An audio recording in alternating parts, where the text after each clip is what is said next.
Hello, welcome to the special surprise video during our sweet sake flight this week, and I'm very happy to announce that I am featuring all the different sake KitKats, and there are quite a few.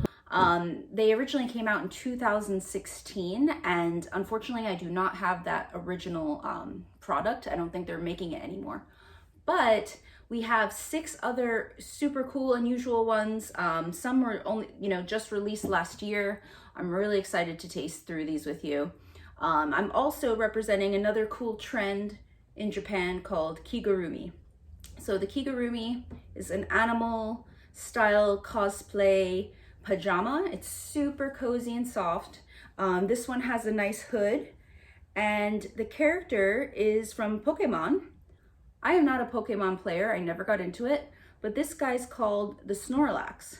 And the Snorlax, he's this cute guy here. He's a little chubby. I think he does a lot of sleeping, and he's my favorite color. So out of all of the Kigurumi, this was the one I wanted. And they got popularized in the mid-90s in Harajuku and Shibuya districts, when young people were really into, dressing up in anime and manga costumes, and it just kind of evolved from there. If you're looking for one of these, make sure you buy a sazac Kigurumi. There are cheaper ones out there on Amazon and wherever, and a lot of them are knockoffs, so be careful. Okay, and when we're talking about the KitKat trend, this is a thing that, or a sensation that happened in the early 2000s with Nestle Japan, and this idea of just representing regional and seasonal flavors for tourists and for people in Japan, visiting different areas. One of their first marketing campaigns involved the saying "kitokatsu," which means "you will surely win." So this was firstly represented as a good luck charm for university students going into their exams. And again, with the first KitKat that came out that was sake related, I loved it. And unfortunately, I don't know, if they're making it anymore, but it had kind of like a nigori flavor. It had a little banana. It had definitely that sake flavor, and then it had a white chocolate outside. But then we have this really sophisticated lineup, which is a collaboration with Hidetoshi Nakata, who is a former Japanese soccer player, and Nestle. And each of these is sake brewery specific, which to me is just crazy. I've never heard of something like this in the wine world, honestly. And all these crazy KitKats, there are hundreds of them. Mostly all of them are available in Japan, but you can order them in the US. If you go to Oh My God Japan, or I think maybe on Amazon, they have a big box of them. Anywho, let's get to tasting. So this first one is from a brewery called Masudashuzoten, and it's from Toyama Prefecture, and they're using their Masuizumi brand sake in this sake KitKat. And this is kind of like the main sake KitKat now. Now that that other one is no longer made or produced, this is like your main sake KitKat. And the cool thing is they are using a Karakuchi dry sake for this KitKat. So in theory, it's a little less sweet than the others. So take a look there. All right. See how it is. I had tea somewhere. Uh-oh. I was going to clean my palate with it.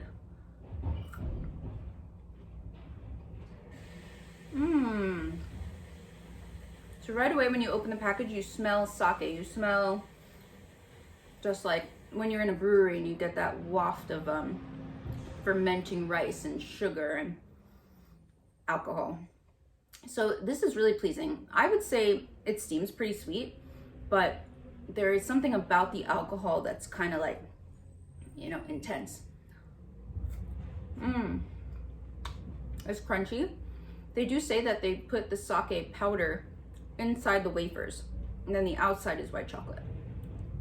I think that's a very successful KitKat, although it doesn't have as much banana, and it actually doesn't have as much alcohol as the previous. The previous had 0.8% alcohol in it. This says 0.4. So if you think of your average sake bottle, you have 15 to 16% alcohol in actual sake. So this is very, very minimal alcohol. But they do recommend that kids or people who don't drink, that they maybe should abstain from these exotic, boozy KitKats. Anyway, I'm gonna go get my tea. I'll be right back. The next one, yogurt chew. So I'll be honest, I never heard of yogurt chew. This is a mixture of fresh yogurt and sake. Anyway, this one is from Nizawa Brewery, and this is located in Miyagi Prefecture. And they were winning awards for their yogurt chew in 2011, just before the big earthquake. And unfortunately, they had damaged their brewery, and they were unable to become world renowned for their yogurt chew. Maybe world renowned is the wrong word, because it's very hard to ship yogurt chew. Yogurt chew needs to be super fresh. So here we are. They encapsulated this yogurt chew in this little KitKat here. And again, my favorite color. So let's see how this one is.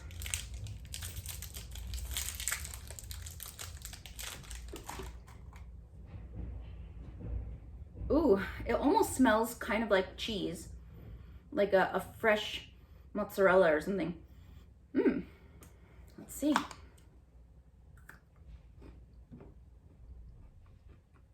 So I get a little sweet right away, a little bit of like a delicate fruit, fresh cream, and then, whoa, wow. This one gets kind of bitter and kind of like tangy. All right, so when I get this kind of flavor, this bitterness, I can see what they're doing. They're trying to replicate what a fresh yogurt tastes like. And maybe for an American palate, like your average American palate, we don't really eat a ton of fresh yogurt, you know? So this could be a little challenging outside of Japan. That bitter tang is something I would call butyric acid, and it's found in a couple things that we all know, provolone cheese, Parmesan cheese, yogurt, and most unpleasantly, it does exist in vomit. So in the right proportions, in the right amounts, butyric acid adds a lot of dimension. But if you're sensitive to that character, and especially if you don't like things like provolone cheese or fresh yogurt, this is going to be super challenging. But what I do really appreciate is that it kind of mimics the experience of drinking sake, because you get a front palate, which is the fresh cream and the sweetness. Mid palate, you get that intense bitter tangy thing. And then there is a finish, and the finish is kind of just subtle sweet cream. These I think could grow on you. I'm not going to take another bite, but definitely check it out. It's so weird. Okay, so this next one, hamakawashoten. Yes, it's from Hamakawashoten. I'm not as familiar with this brewery. I'm sorry about that. But this is representing their Bijofu Yuzu sake. And this is from the prefecture of Kochi. And Kochi is well known for their yuzu. About 50% of Japan's yuzu is found in Kochi. And I did just do a video on yuzu sake saying that the Yamamoto Honke was the absolute best, but I'm realizing there are definitely yuzu sakes in Japan that I have not tasted, so I really shouldn't say something's better than something else if I haven't tasted every single one. Anyway, I am curious to taste this yuzu shoe, and at least I can get a little bit of a preview with this KitKat here. All right, so it is yellow. It's like a pale yellow color. Again, I think all of these are white chocolate based because it's just the easiest way to represent these really delicate flavors. So very like fragrant citrusy. Again, I did say that yuzu is kind of a cross between a Meyer lemon and a tangerine. This is more on the Meyer lemon zone. Again, it has a little bit of like a floral lemonness to it. Oh man, again, it's like that front, mid, and back palette. The front palette is just that beautiful Meyer lemon yuzu, refreshing citrus, sweet citrus. Mid palette is bitter again, but it's not butyric acid, thank God. It is more like a yuzu rind. And like I said, this is a collaboration with Nakata-san. I have a feeling that he really enjoys the complexity of intense flavors. So he made sure that the yogurt chew had that kind of realistic acidicness to it. And then this one has that realistic yuzu rind flavor.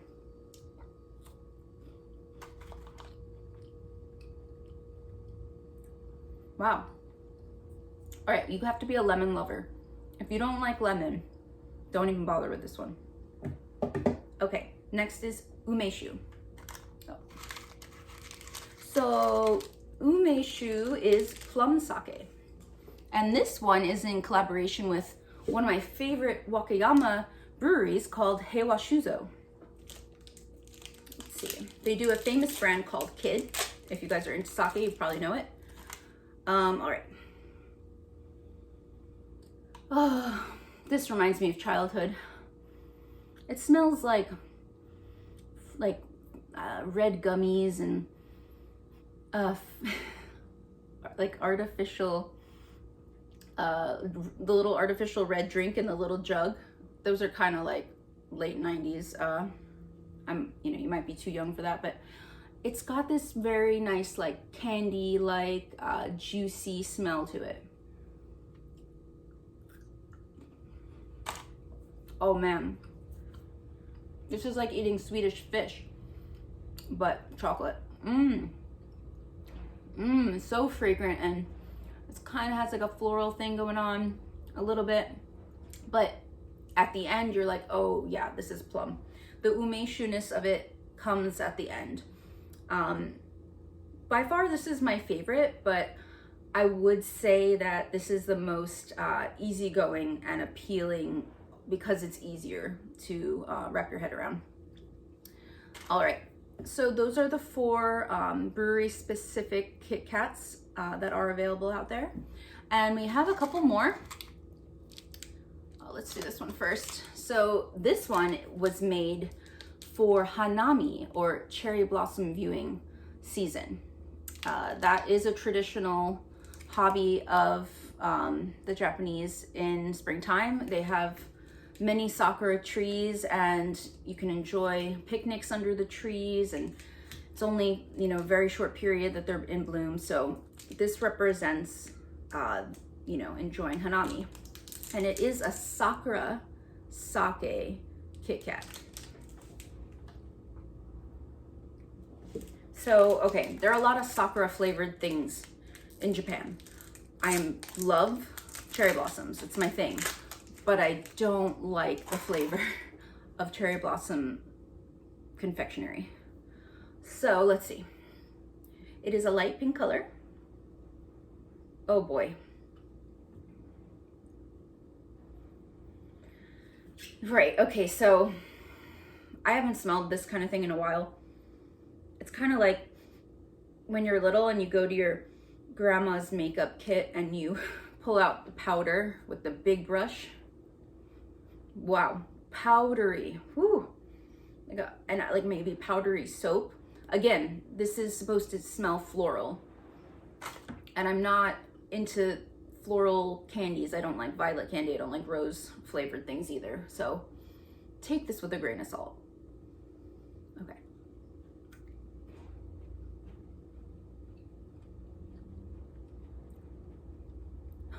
Okay. Okay, well, there's like definitely that florally thing, and then in midway I get like cherry. Oh duh, it's a cherry blossom, so they are playing with like a cherry liqueur kind of note there. And then on the back palette I'm getting bubblegum. like straight up bubblegum.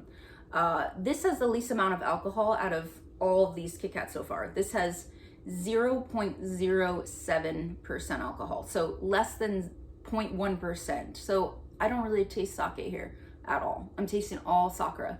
And the Sakura flavored cream is between the wafers, and supposedly the sake is in the white chocolate. Alcohol contents, by the way, 0.4, 0.5, 0.2, so it makes sense. I wasn't tasting much sake here either, and 0.4.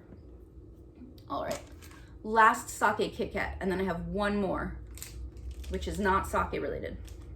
This is by a brewery from Hyogo called Sakuramasamune. And I'm not trying to confuse you on purpose.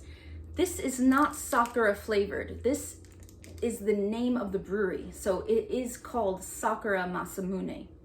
And this is their Daiginjo style KitKat. So sake milled to 50% remaining rice, extremely premium, and they've encapsulated that in this KitKat here.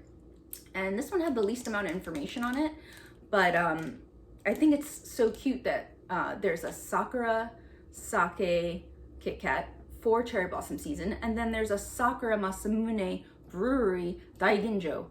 I mean, this is pretty confusing, especially for someone who doesn't live in Japan. But hey, whatever. You gotta do your research so you know what you're eating and drinking. All right, I'm excited for this one. Daiginjo sake KitKat.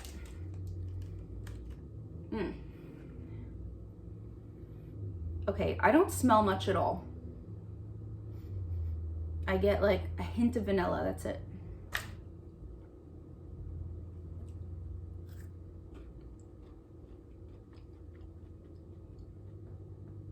Oh wow. I mean, I really like this one, but it just tastes like vanilla. I don't taste anything else. Man, that's a disappointment. They could have like played with like a honeydew flavor. They could have had, I don't know, apple notes. They could have threw a little anise. You know, they're getting a little cray here with the aromatics for these to make them seem authentic. And they didn't go for it. They didn't, I don't know, it just tastes like pleasing and easy. I wonder if, I don't know. But anyway, if I'm expecting brewery specific Daiginjo in a KitKat, I want it to smell and taste like a little bit more. And lastly, I have this fun sparkling wine with strawberries KitKat. And there's a lady on there. Each little package has people doing different things, and I don't really know what she's doing. Taking a selfie, I think, with her KitKat. She's like me. All right, so let's see how this is. This one scares me because there's no winery associated with this KitKat. It's sparkling wine and strawberry, so they're probably gonna lean hard on the strawberry flavor here. And I don't know how you would replicate bubbles. So let's see. Okay, so right away you're getting like super juicy, ripe strawberry smell. Like a candy strawberry.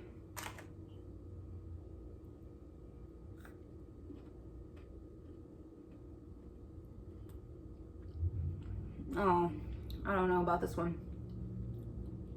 It starts like strawberry shortcake, you know, a little cream, little, you know, juicy strawberry coulis and all that.